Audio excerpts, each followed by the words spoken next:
Welcome to Authentic with Brazil 201, your future Golden Globe nominee for Best Podcast. And on today's episode, we are going to talk about Fantastic Four First Steps. Now, before we get into spoilers, I'm just going to give some thoughts into it. I saw this movie, I've seen this movie 3 times now. So I saw this movie at a test screening a couple months ago. I saw this movie Monday, at a press screening, and then I saw the movie again today, Friday, with like a normal crowd. Just because the press screening crowd is never like a true, genuine reaction compared to a normal crowd. Boy, glad to see I was on the opinion of what the normal people thought about because I thought this movie was very okay, very mediocre at best. It it had similar problems to Jurassic World Rebirth, where there was clearly another movie in here. And we're going to get into the whole idea of where I think James Gunn was right, is that these Marvel movies seem to just be going in productions with 30% of a script, and the only parts of the script that are done are like the parts you have to write towards, which are the CGI fights. But this movie is didn't make me feel anything, which is weird because like Superman, which I liked more. By the way, I can't believe if you said this a year ago that Superman would have been the better movie than Fantastic Four. I've been like impossible, but this is where we are, where Superman felt like a too complete story, and I felt all the emotions. I mean, like the speech he does, where he's like, "What it means to be human." Fantastic Four, I was like, "What is happening? What is this movie exactly?" And I kind of want to just go into the spoilers deep dive so I can explain it, which is weird because this movie really also doesn't have spoilers. It's just like four things that happen, and you're like, okay, like sure, I guess this is what we're doing, and whatever. Okay, so the movie begins, and similar to where Superman had the title card, where it explains like 300 years this, 3 years Superman arrived, 30 years ago Superman crashed, 3 years Superman's been active, blah blah blah blah blah. This it says 4 years ago, these four people went into space. And this is what happened over the last 4 years. They've been the Fantastic Four for 4 years, right? And we get this whole like 10-minute montage of the cold open of what the Fantastic Four have been doing. It says, "Oh, we're on Earth 828." Okay, not the main Earth, which is 616. And I don't, I think putting that here really fucked with people too because I think this movie is like, oh, it's a homework thing, which it did. But we get this whole thing of various people the Fantastic Four have had to fight over the 4 years, and now Victor Von Doom did not go up with them into space. Like it's clearly established, only four people were on this trip to space. The four of them, and then we see them. They fight Mole Man. They fight whatever the Marvel version of Gorilla Grodd is, and we see the clips of how they're a team. And then the world. This is a very different version of Earth where there's no world war or slavery or racism or any type of thing. The governments of this world, this Judson type Earth, agree that the Fantastic Four are Earth's heroes, not just America's heroes, and that they listen to what the Fantastic Four have to say. And let's just say, it's interesting. It kind of pans over to a Latveria at the UN that has nobody there. Okay, it's also interesting to see a Bronx that the people in New York City actually want to live at. That's clean. Wow, you can tell this is like a fictional movie.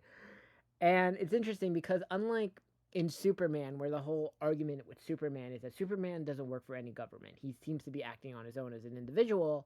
The Fantastic Four have the permission of the governments of the world to do as they see fit, and they communicate with the government about their plans. Very different in contrast to Superman, which I think is cool, by the way. It's a fictional Earth, whatever. And world peace has basically been achieved on that type of level in terms of like warfare. And then we get this thing of a pregnancy test. Sue is like taking a future pregnancy test, and Reed is like checking out all these old expired things in the cabinet. And then Sue, it's like, I'm pregnant. Reed is so happy because he thought it would be impossible because they've been trying for 3 years, and they thought because of their powers they couldn't have a kid. And she's excited. Then we flash to the Thing, who is basically playing his character from The Bear, where he's cooking. I'm like, oh, okay. We cast these people, and they're just basically going to play the versions of the characters from the shows we know them from. So the Thing acts a lot like Richie from The Bear, and for whatever reason, they seem to treat Johnny like Carney. But Johnny is being played a lot like his Stranger Thing characters. So I'm like, okay, this is what we're doing. Sure. It seems like a lot of people were just, this was like a miscast movie. I mean, Sue is great, but it's a Pedro Pascal movie, which means there has to be a magical baby or a magical robot or something because I guess this is what Pedro Pascal has been typecast as. And the thing is cooking with Herbie, who by the way is a great character. Herbie is their version of Crypto. Their object that like has a lot of life. It's a key character that's important to the movie. There's a the cooking scene. Herbie is basically R2D2, and we kind of get this whole thing that shows Reed is smarter than Tony Stark and Shuri and Bruce Banner, but the rest of the team is at least as smart. I want to say Bruce Banner because they're all smart. Remember, they're all astronauts. They're not dumb people. Despite the fact like Johnny acts like an idiot, they're all highly intelligent individuals, and it's displayed in this movie. Um, Reed then tests Sue, and they begin baby proofing the skyscraper, and then for some reason, what is it? The thing is just walking around their version of the Lower East Side, and there's a lot of Leon scenes that seem like they're from a different movie, which is a lot of the things with the Mole Man things, because it clearly feels like Mole Man and Natasha Leon, who by the way, in another Marvel property, plays Birdie, who is I guess a watcher now. If you've watched What If, but this version of Natasha Leon is not Birdie. I don't even know what Natasha Lyonne's character's name is in this movie. I'm just like, oh, that's Natasha Lyonne, which, okay. And they're like flirting, and it's just weird because this is clearly from another part of the movie that was cut. It was like, if you watch it, the Natasha Lyonne and the Mole Man stuff is clearly from a different movie. This is exactly like the Jurassic World situation with the fucking Puerto Rican family, which felt like a total separate movie from the Scarlett Johansson movie. And I'm just like, okay. And Reed Richards manages to turn New York City into like a okay police state because he gets rid of all the criminals just like that by using his brain, because he's like, I want city to be a safe place for my kid. And then they all get emergency alerts on their Apple Watches, and they see the fire pour from the sky. And Reed says, Johnny, go. And Human Torches is go. And then we get the scene from the trailer with Silver Surfer. I herald his beginning. I herald your end. I herald Galactus. And then she talks to the Fantastic Four that this planet has been marked for death. Oh, like, oh no. She flies away. Johnny chases after her. He touches the surfboard, and she just like throws him back onto the planet. And then she flies away. Yes. Um, Fantastic Four does a press conference, and they're like, we're going to investigate. We're going to figure out what's the problem with this, and we will protect you. We are the Fantastic Four. Johnny then says, like, yo, she said something to me. I think she likes me. I swear I've heard her language before. And I still don't understand the whole thing with the vinyl records. Why he's heard this stuff in the vinyl. Like, it's never explained at all. We understand there's a distress signal that comes from space, but there's also vinyl music that has the same language as Silver Surfer. And this is the part where I'm very confused at what is happening. Once again, this feels like another part of the movie, the Natasha Lyonne part of the movie that was cut. Anyway, Reed is examining Silver Surfer's signature, and every place she's been, he sees that the planets have been just disappeared or destroyed. So they're like, okay, we're gonna build a spaceship to investigate. Okay. So then the entire planet is like, yay, Apollo 13, and they watch them take off.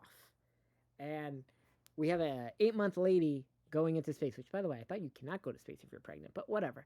They build a ship, they go to space.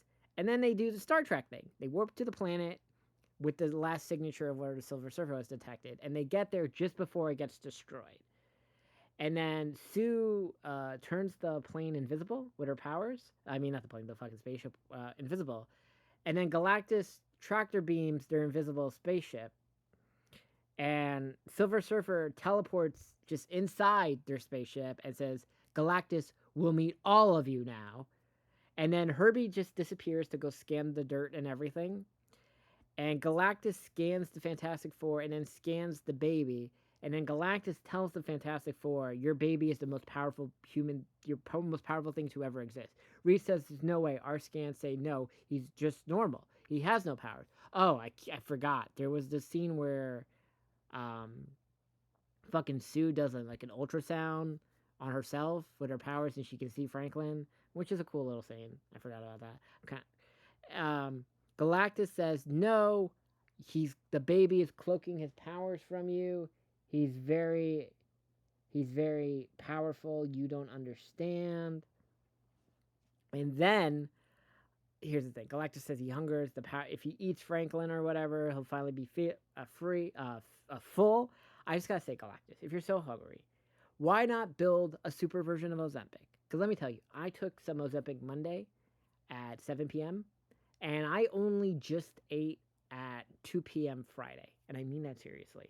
Okay, and I know I'm probably not going to eat again for another 5 days because that's what Ozempic does.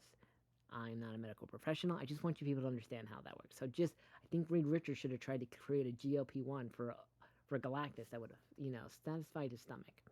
But anyway, Johnny attacks the things that are holding Galactus, and Silver Surfer begins to chase Johnny, and they fight.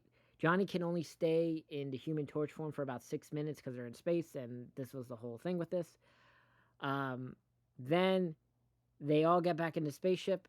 They go into warp speed, and Silver Surfer is able to follow them into warp speed. And Sue, this is the coolest part. Sue was like, "You need to kill that bitch right now." Okay, which is great. Fantastic Four supports murder. I'm very glad that this is a thing. They're like, "You got to kill this bitch." Great, Sue. I'm glad she's the fucking leader of this team, right? But the targeting system's off because they're flying at warp speed, so nothing is really working correctly. So Reed is able to say, "Okay, there's a black hole we have to detect to, and if we're right, it will trap the Silver Surfer in it for about 2 months." They managed to trap the Silver Surfer in the black hole, and they slingshot around the black hole to use the speed to get back to Earth.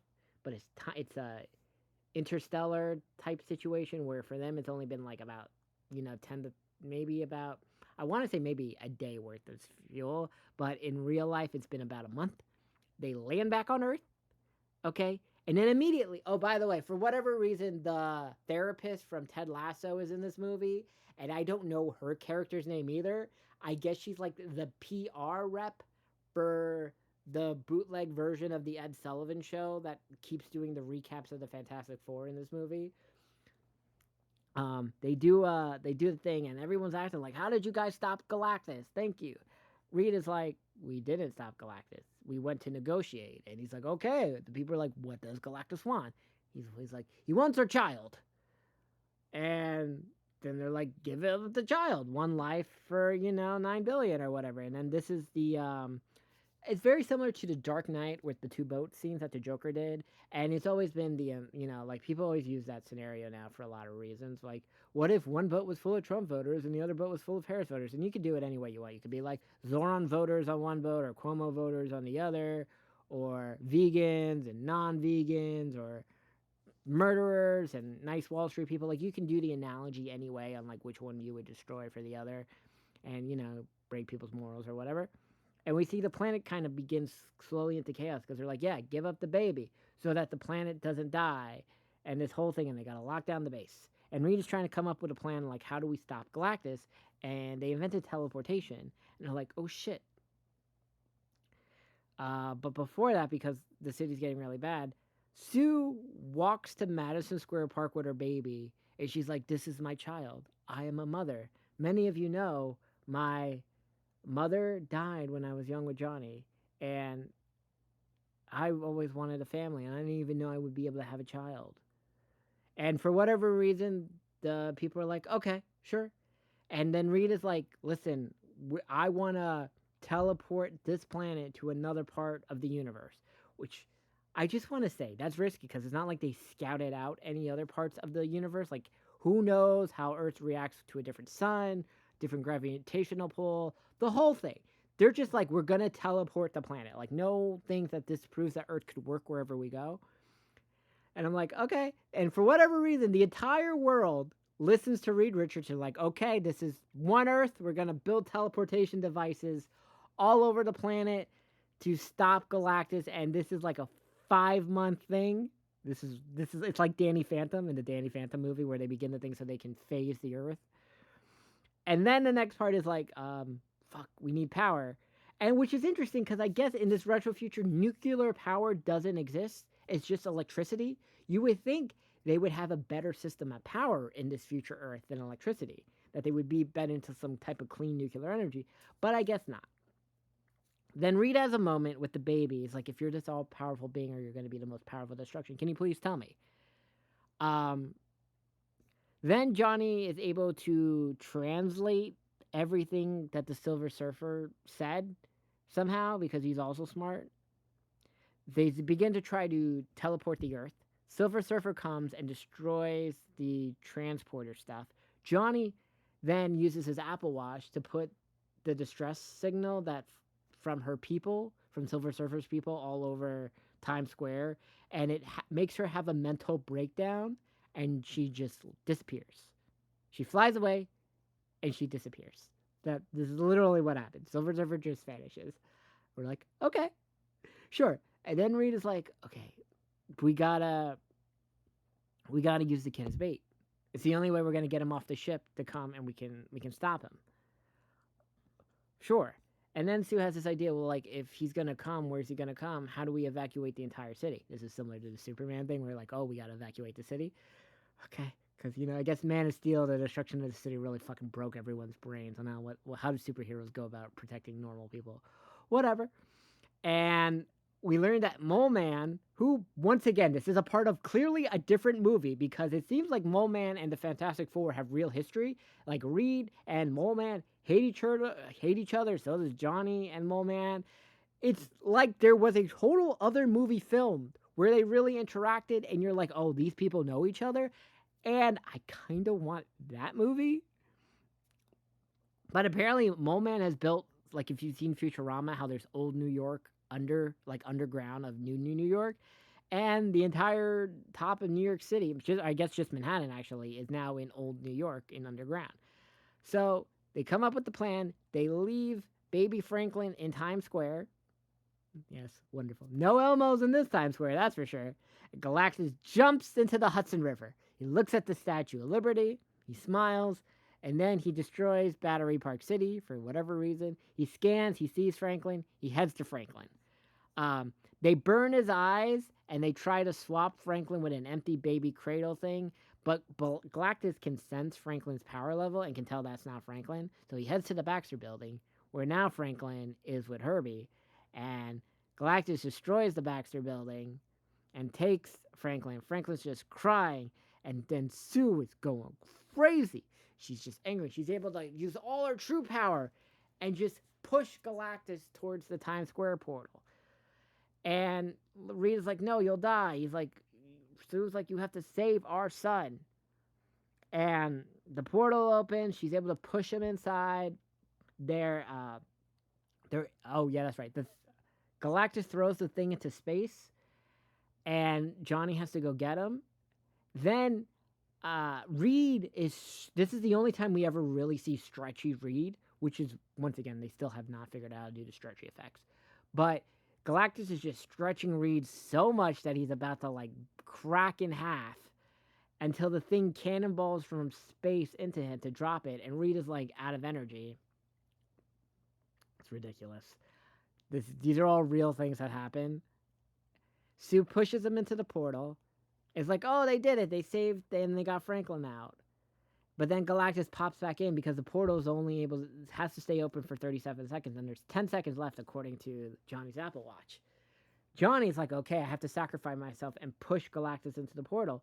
Then Silver Surfer just chucks the Human Torch, because Silver Surfer comes out of nowhere, and she cannonballs herself into Galactus. The portal closes, yay. Sue is dead, and everyone's crying. And then baby Franklin goes on the chest of his mother and claps and like holds her, and she comes back to life. Yay! And everyone's happy. We have a happy thing. We have a happy thing. This is literally what happens in this is what happens. I'm just like, so I'm gonna give my thoughts on this movie because it's quite. I'm just so confused. We still haven't got the CGI right on the super stretch, and this is for all things, right? The version of this Mr. Fantastic and Doctor Strange stretch looked weird. Um, plastic elongated man in the Flash looked bad. Obviously, the original Fantastic Four it looked rough. The fucking shitty 2015 one looked horrendous. Um, but everyone else looks great. Herbie is cool. It's a okay. It's a very mediocre okay movie. It's like below Shang Chi in terms of this. And I kind of like this Earth, but the issue with this is that we know we're never going to go back to this universe, right? We know that all the whatever are going to merge together after the two Avenger movies because they're not going to do that. People are tired of these separate Earths and all this other bullshit. So we know like the Fantastic Four and Herbie are just going to end up being on the main Earth, just like Deadpool and Wolverine. Like we know everyone's going to merge. So you built this entire world that we're just never going to see again. And I'm like, okay. And like, why? Like, why? Also, the other thing, like, it's not a spoiler, but it's been implied, like, according to the press interviews, that Reed Richards is the new leader of the Avengers, which I guess makes sense since Anthony Mackie's fucking Captain America's a bitch. So, and Pedro Pascal's Reed Richards didn't really seem like a leader in this fucking movie, so I don't understand how he's supposed to inspire the new Avengers slash Thunderbolts, uh, Sam Wilson's bitchy Avenger team, and like all of this. I'm just like, okay. And I guess Robert Downey Jr.'s Doom is from this universe. But a lot of things James Gunn said was right, like inside baseball stuff. The Marvel movies are going into production with like 30 to 50% of the script done, and that's mostly just being the CGI fights that they have to already have done, and they're just writing their movies towards these CGI fights. And this is like an issue we're seeing in every other movie, with the exception of the Thunderbolts, which doesn't have any like CGI fight. Remember, the whole thing is like takes is the whole antidepressant in like the Inception fight sequence, right? And that's why like Thunderbolts work, but every other movie has been very bad. And I guess James Gunn is right. Going into production with like less than 75% of the script locked is not a good idea. For reference, the Doom movie apparently went into production with 30% of the script done. And we know that because the only information that we know is true is the CGI fight of the Fantastic Four versus the X-Men that happens in the movie because that was apparently something that has to be written towards, right? And I mean, Spider-Man apparently had two full scripts done because they didn't know when Spider-Man was supposed to come out. They had a version of the Spider-Man script that if it comes out before Avengers or if it comes out after Avengers, right? The Battle World script was for if it's an after Avenger movie, and then the Punisher Spider-Man team up versus Savage Hulk it's coming before, and that's the version we're getting. But like, what was this movie? It's a mess. Like, it's not good. Everyone is like miscast outside Vanessa's Kirby Sue Storm.